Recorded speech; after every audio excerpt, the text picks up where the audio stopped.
Sir budget ಸಿದ್ದರಾಮಯ್ಯನವರೇ ಮನ್ನೆ ಮಾಡ್ತಾರೆ ಇಲ್ಲ ಅನ್ನೋ ಅನುಮಾನಗಳು ಕೂಡ ವ್ಯಕ್ತವಾಗ್ತಿದೆ ಸರ್. ಈಗ ಸಂಪಕ್ಷದಲ್ಲೂ ಕೂಡ ತಮ್ಮ ನಾಯಕರು ಕೂಡ ಡಿ ಕೆ ಶಿವಕುಮಾರ್ ಅವ್ರಿಗೆ ಅವಕಾಶವನ್ನು ಮಾಡಿಕೊಡ್ಬೇಕು ಅಂತ ಕೆಲವರು ಕೇಳ್ತಾರೆ. ಮುಖ್ಯಮಂತ್ರಿಗಳು ಬಜೆಟ್ನ ತಯಾರಿ ಪ್ರಾರಂಭ ಅವರೇ ಮನ್ನೆ ಮಾಡ್ತಾರೆ, ತಯಾರು ಮಾಡ್ತಾ ಇದ್ದಾರೆ ಅಂತ ಹೇಳಿದ್ರೆ ಮನ್ನಣೆ ಮಾಡಿ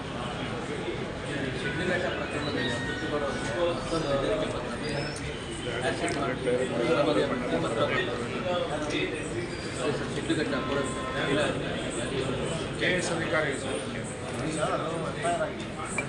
ಅವರು ರವಿಗೌಡ ಕೋರ್ಟ್ ಅದನ್ನು ವಜಾ ಮಾಡಿದ್ದಾರೆ, ತನಿಖೆ ನಡೀತಾರೆ. ಅವ್ರನ್ನ ಬಂಧಿಸಲಿಕ್ಕೆ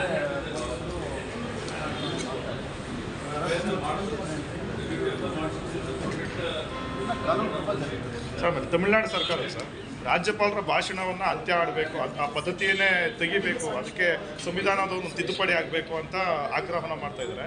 ಸಮಾನ ಮನಸ್ಕ ರಾಜ್ಯಗಳ ಜೊತೆ ಚರ್ಚೆ ಮಾಡ್ತೀವಿ ಅಂತ ಸ್ಟಾಲಿನ್ ಅವರು ಹೇಳಿರ್ತಕ್ಕಂಥದ್ದು. ಚರ್ಚೆಗೆ ಅವಕಾಶವನ್ನು ಮಾಡಿದ್ದಾರೆ.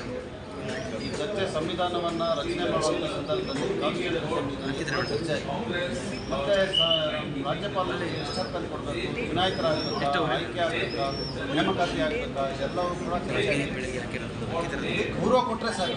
ರಾಜ್ಯಪಾಲರ ಕೇಳುವಂಥ ವಾದ ಸರಿ ಅನ್ನೋದು ಬೇರೆ.